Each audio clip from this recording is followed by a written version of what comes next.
So, has anyone noticed how hot it is? Yeah, you have. That's all we talk about, isn't it? The heat. You know, I think about Abraham and his family. They lived in tents out in a desert. That must have been hot. So, you know, it's been a good month for us to talk about Abraham and the family of Abraham. I first spoke about his wife, Sarah. Last week we talked about Hagar, the handmaid. Today it's Ishmael. Ishmael, the son who didn't fit in. Now, a recap of his story, because we've been referring to his story in the last 2 weeks. You recall that Sarah could not have kids, and yet they longed for a son. And so she came up with the idea that Abraham would take her handmaid, Hagar, she would become pregnant, and the son that would be born would then be adopted by Abraham and Sarah and be their son, their heir.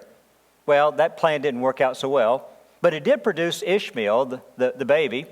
Later, when Isaac was born, Sarah wanted the woman and her kid out of the house, and they were sent out in the wilderness, almost died out there, except God provided for them. And then that's where Ishmael will live, a man of the desert, for the rest of his years. Now, that's his story in short form. Let me describe the man, Ishmael. First thing I can tell you about Ishmael is this. I consider him an innocent bystander. An innocent bystander, you know what that is? The guy that's standing on the sidelines watching whatever trouble's going on, and I didn't do it, I didn't cause it, I'm just observing. Ishmael is our innocent bystander in the story of Abraham, Sarah, and Hagar. If you think about it, Ishmael is in the midst of a mess that he didn't create. It's not by his choosing. Think about, for example, that was Sarah's idea for this surrogate pregnancy. Hagar went along with it, and Abraham went along with it, and then the mess unfolded, but he's just the baby that was born. And folks, you know, you can't blame a child for whatever troubles their parents cause. They're just the child that's born in this world. Innocent bystander, if you will.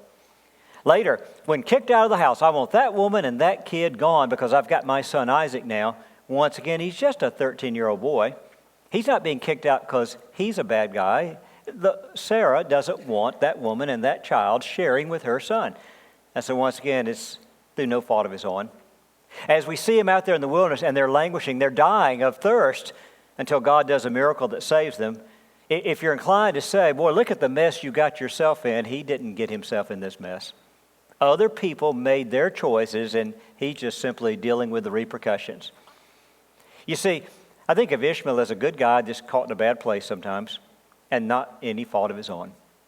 You know, in life sometimes when bad things happen and you're caught up in a mess, you know what we'll say? It's not fair, the world's not fair. And yet sometimes I'll look at your situation and I'll think, well, actually you did this, and now you're suffering the consequences. That's actually fair, because this leads to that. Life oftentimes is fair when trouble comes. And yet there are times when troubles come and it's not fair because you didn't do anything to cause the troubles. You're just receiving what other people have caused. Ishmael is truly one of those people because the troubles he lives in are because someone else made some bad choices. But you know what? Instead of whining about it and such as that, the biblical story just describes him as dealing with what he's got to deal with, and he lives and he goes on, and he's an example then of a good guy who just has to live with the tough circumstances around him. Now, I call him a good guy because the Bible text doesn't ever describe his bad choices, his wrong things. If he did them, and we all do, the Bible doesn't describe it. He's portrayed as a pretty good fellow. In fact, you can see his character come out when you get down to Genesis chapter 25, the death of Abraham.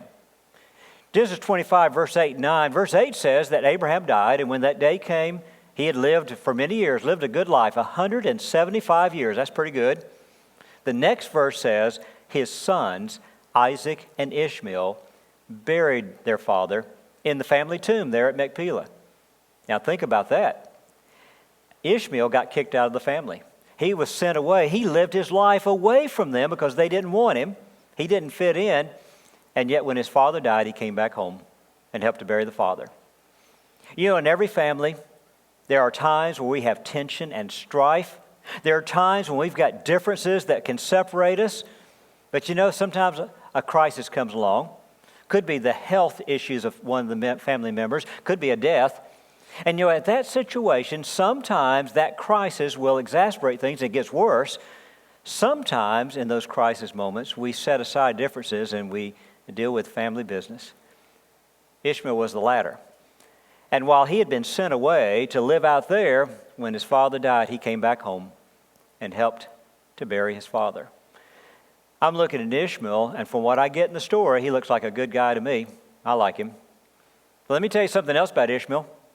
I would describe him as a wild donkey. A wild donkey.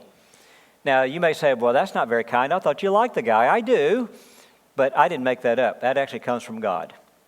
If we go back to Genesis chapter 16, that's what God will call him. On this occasion, God is speaking to his mother who's pregnant. She's out in the wilderness. She ran away and God sent her back. But before he did, he said, you're going to have a son, and your son will be a wild donkey of a man. Now, if that sounds like a put down, you're thinking, yeah, I've been called something like that myself. No, this is actually not a bad phrase at all, a wild donkey. You got to understand the difference between a wild donkey and the domesticated donkey. The domesticated donkey lives on the farm, lives in the fence, is put to work with a yoke and whatever else they do with that donkey. The wild donkey is free. He's out there. And thus the wild donkey is the outcast who's out there, who's a wanderer that's roaming free. That's the idea of the wild donkey. He's out there enjoying a different kind of life than the domesticated donkey would have. Now, if you think about that imagery, that picture of the wild donkey, that does fit, for example, Ishmael, because after all, Ishmael was sent out there to live out there in the wilderness to make his own, and so he did, just like the imagery says. I'll tell you more about that imagery. You go to the book of Job. Job chapter 39, you get a better appreciation of the wild donkey idea. Here's God in chapter 39, and he's describing creation and all the different things he's created, all the creatures. And I created them, I designed them, I put them in their habitat, I gave them their instincts. He gets to the wild donkey. Here's what he says. So who was it, you think, that created this wild donkey and then turned him loose, took the rope off of him, just set him free, and gave him the wilderness as his habitat, his home? Well, that was me. And then the next verse, he says, and that wild donkey, he's out there laughing. He's out there laughing at the commotion and noise he can hear in the towns. Because in the towns, there's people, and they're hustling and bustling, and they're working, and they got their animals, and they got their animals working. He's out there in the wilderness, carefree. He's laughing at all of that. It says he doesn't even hear the sound of the whip being cracked, the driver saying, come on, mule, let's get going. No, he's just out there living life on the free. And then the next verse says he just roams around. He wanders. He's looking for grass, looking for the things for which he survives. See, that was the life of the wild donkey versus the one that's been domesticated. Ishmael, he says, will be a wild donkey of a man. He's going to be a wanderer. He's going to be somewhere out there, not in the towns and the villages, settled in. He's going to be out there. But it's not just Ishmael, actually. It's his people, his descendants. His descendants will become wanderers, nomads. Bedouin is the term. The word Bedouin, if you've ever heard it, it comes from the idea of the desert dweller. The ones who wander around the desert areas with their tents looking for water, for grass, for opportunities for food and money and employment and such as that. And he is the father of the Bedouins, it says. He's the wild donkey. Now, it's more than just the wandering aspect. If I go back to the text in Genesis 16, the prophecy, not only will he be a wild donkey, but it also says there'll be hostility. There will be his hand against the hand of others, their hands against each other. There will be hostility between him and his brothers. Now, that's certainly the case as Sarah and Hagar are at odds. Isaac and Ishmael the same, and one is pushed away. But that hostility will go even beyond the brothers. It'll actually go to their descendants, because their descendants as well will be hostile toward one another, the text will tell us. And so in Genesis chapter 25, it will describe his descendants as they settle in, and as they settle in with hostility even among themselves as well as with others. Now think about how natural that is for a wanderer. If a person's the wandering type, you just move from here to there, when you show up at a town or a village, you're looked at with a little bit of suspicion. You're not trusted. Because after all, you don't have any roots in the community. You're not settled in. You've got no investment here, which means we're not sure if we can trust you. You're just here to get what you can get and get out of town. And if something is in fact stolen, you're one of the first suspects because, after all, you're transient. And fact is, you could just pack up in the middle of the night and be gone. No accountability. And if truth be told, sometimes the wanderer is, in fact, taking liberties, picking up a little bit here and a little bit there that's not theirs, but they're trying to survive. And so it's an uneasy relationship between the wanderer and those who are settled in. There's a hostility that's very natural. And so it is Ishmael will live that kind of life. His descendants will live that kind of life as the Bedouin. And as they do so, you're thinking, that's not much of a life, is that's not very good. It's not a bad life. Think about pitching a tent. A tent, not much of a home, but it can be a nice place to live as they live in that tent and they make it their place until they move to somewhere else and then move somewhere else as they need to follow the water and the grass and such as that. If you're thinking, they can't be happy, you're born into that, you adapt to that, you can be quite happy. Raise your family, have your friends, and as you're having your friends and your family, just live, a good life. Now, as long as you don't set your sights on the guys in the big mansion with all the stuff, but content with what you've been blessed with, it can be a very good life. This life of moving about as the nomad. But it's a life that has tension, has hostility. And so it is, the text had said there'll be hostility between you and your brothers. Now, it said it in plural because keep in mind, it's not just Isaac and Ishmael. But if you think about it, Isaac is the forefather of the Jewish people, Ishmael the forefather of the Arab people. And the Arabs and the Jews have been at odds for a long, long, long time, going back to these two brothers. And even among the Arab tribes, there is a hostility between them and Arab nation against Arab nation. Basically, God got it right. When he said to Ishmael, you'll be a wild donkey of a man, and you'll live with a hostility between you and your brother, between the tribes and between the clans. And that was the life of Ishmael and his descendants. Now, you think about that then, Ishmael becomes a symbol. Throughout history, Ishmael is a symbol of the outcast, the nomad, the wanderer, who has no place you can really call home. You're just always out and about doing what you have to do so you can survive. And history is filled with those kind of people, starting with those nomads there in the desert, or the gypsies in their wagons going from town to town trying to make a living, or the pirates in their ship going up and down the coast trying to plunder where they can and take it with them, or the conquistador who goes to a new land and then conquers whatever he can and takes the prizes home with him, or the mercenary soldier, the soldier of fortune, the adventurer who's out to see what the world is like and see what he can find. The fellows who get on the ships, any ship that will take them, and then they roam the world and looking for what they can get. You see, history's always had the wanderer type, and Ishmael is their symbol. He's the icon of that kind of person, that kind of lifestyle. So now I got a literary question to ask you. Let's see who it is, what you can say. And remember, you're in church on a Sunday morning. You got to be honest when I ask you the question. Do you remember the book Moby Dick? Moby Dick's supposed to be an American classic. I thought it was so-so, but a lot of people like it. You know the story, though, of the white whale and Captain Ahab chasing that whale. So you remember the story. Now the question is this. How many of you have actually read Moby Dick? I'm not expecting a lot of hands. That's about what I'm getting. I'm seeing the handful that read it. Now, whether you read it or not, here's a trivia question you're supposed to know if you're ever on Jeopardy. In the first chapter, chapter 1, the opening sentence. Does anybody remember the opening sentence of Moby Dick? I've heard one person this morning. Somebody saying it now? Call me Ishmael. I think I'm hearing it. Call me Ishmael. That's the opening of Moby Dick. Now, that's the narrator of the story. He's on the ship. He's going to tell the story of his captain, Ahab, of the whale and all this crew. And so he introduced himself as, my name is Ishmael. I'm a wanderer of the wilderness of water. See, the original Ishmael wandered the wilderness of sand, and he's wandering the wilderness of water like all of the sailors did. And you see why he was named Ishmael. See, that's Ishmael. That's his legacy, is that he and his people will be the outcasts, the nomads, the wanderers out there on the fringe, dealing with life the best they can and trying to live it. Now, Ishmael then, he's a good guy. A wild donkey of a man, we're told. He's a symbol then of all the wanderers and outcasts. I got to tell you one more thing about Ishmael. He was a blessed man. A blessed man. And I say that because God said that himself. back in Genesis chapter 17. When Abraham is saying to God, look, I've got Ishmael. You keep telling me there's going to be a child born to Sarah, but that hasn't happened yet. But here's Ishmael.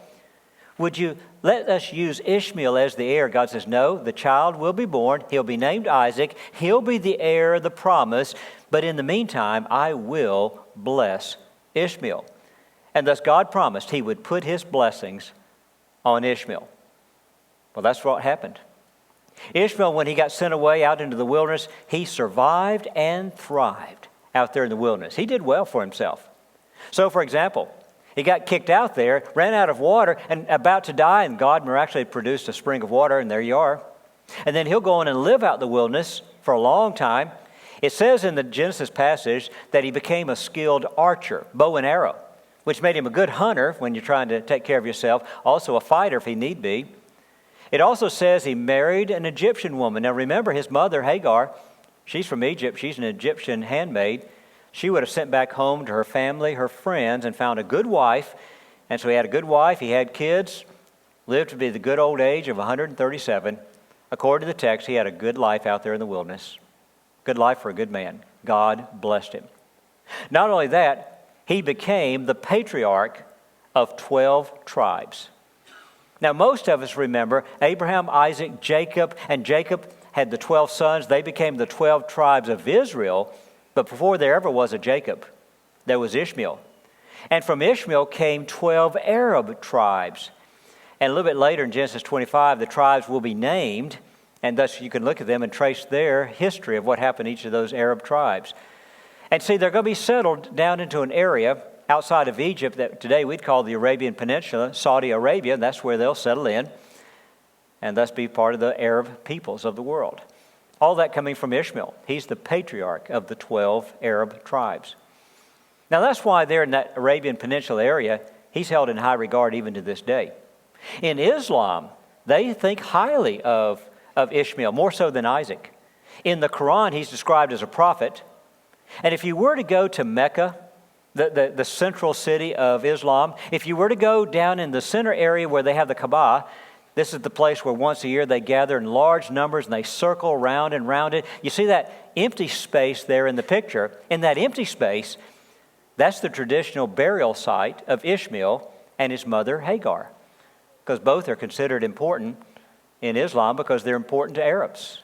The foreparents, if you will, the forefather and the grandmother of the Arab people. He's also in one of their traditions. Now, some Islams, and the Baha'i faith, for example, they tell the story of the sacrifice of Ishmael. Now, in Genesis, you get the story of the sacrifice of Isaac. Abraham was told, take your son Isaac, take him up on the mountain, sacrifice him. Last minute, God intervenes and stops it and substitutes a different sacrifice. When they tell the story, they have Sarah saying, you're not taking my child. And so that only leaves one other boy. And Ishmael says, if that's what the Lord wants, I'll do it. And Ishmael volunteers and he goes up to be the sacrifice. Now, that's not the Bible story. That's a retelling of the story, so it's not actually true. But that part doesn't matter. What matters is Ishmael is held in high regard. In that area of the world, they like him. They respect him as a good man. Well, Ishmael was a good man, apparently. But I'll tell you one more thing about this blessed man. He was heard by God. He was heard by God when he prayed. Now, I say that because back in the Genesis account, when God was speaking to the mother, when she was pregnant, she says, when that child is born, you're to name him Ishmael. God gave her the name. And he said, you do that because I have heard. I've heard your cries about your misery and your suffering. I heard you pray and tell me how you're suffering. And I have answered your prayer. You see, the word Ishmael means heard by God. God hears and responds. And that really captures the life of Ishmael. A good man, blessed by God, a man who was heard by God. Now, I tell you that because you might have thought Ishmael is the bad guy. After all, we know the story of Sarah and Hagar and Abraham and the mess they created and produced Ishmael. And you might think, well, that makes him bad. No, he's the innocent guy in all of that. From what we can tell, he lived a good life, a decent life, following God, and God blessed him. God heard him. Which brings me then to the final question I have for you this morning. I want you to think about our two sons. Think about Isaac and Ishmael. Isaac is the child of promise, the kid born with a silver spoon in his mouth. He's got everything handed to him. Ishmael, the son that doesn't fit in, he's put out. They don't want him. Let me ask you this. When you were growing up, which one was more like you? Were you an Isaac or an Ishmael? You see, in every family, there's the kid that gets a lot of attention, the kid that's got all the potential, the promise. Then there's the rest of us, the siblings that aren't quite the same. At least you feel that way, right? Whether it's true or not. All through life, you've always got those who seem to be the Isaacs of the world, and things just seem to come their way. Then you got the Ishmaels of the world, a little bit out there on the fringe, if you will, and just dealing with life the best they can. You know, if you're an Ishmael, you could whine about it. You could complain. You could fuss. You say life's not fair. And for Ishmael, it really wasn't fair, but you don't get that out of his story. What you get is a guy who took what he was given, and he worked with it, made it work, and God blessed him, and God heard him. You know, that's my advice for every Ishmael in this room. You ever feeling like that, then go ahead and take what you got and work with it and trust the Lord. Because those who will follow the Lord and do what God says, those who are faithful to Him, you know He'll be faithful to you. Because, folks, we can't all be an Isaac, but we can be blessed like an Ishmael, because that's how God operates. God works with anyone who is faithful and true to Him, and God will bless the Ishmael.